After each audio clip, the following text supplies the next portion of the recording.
The other day, I watched a video from a Christian apologist that was titled, "What About Those Who Had Never Heard of Jesus?" When I saw the ending portion, it brought to mind a movie from the early 2000s, and I'm curious to know if anyone else will think of the same movie.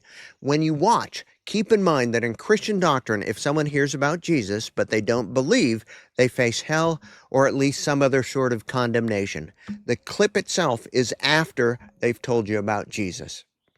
But if you're watching this video, guess what? You're not one of those who's never heard. You have heard.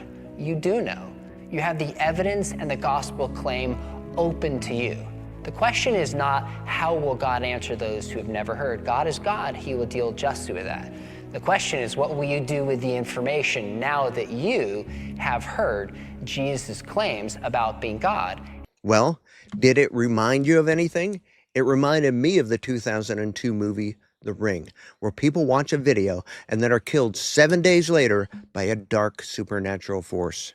Do you see the parallel? I watched the video about Jesus, and then if I don't believe, the clock ticks down until I'm condemned by a dark supernatural force, aka Jesus.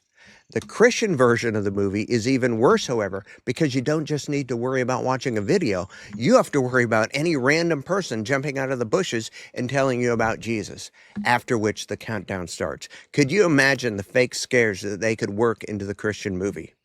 I have to wonder, though, do people who think it's important to spread the word of Jesus really not realize the implications of what they're doing?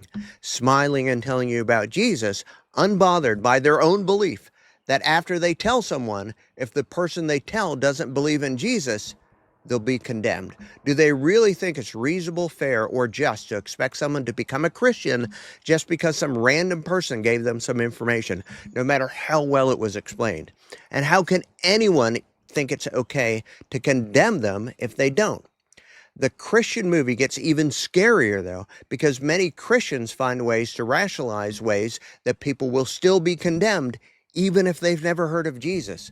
So basically, you're born and the countdown of the Christian horror movie starts. I think it's absolutely fair to compare the Christian God to a dark supernatural entity from the scariest movie of all, Christianity.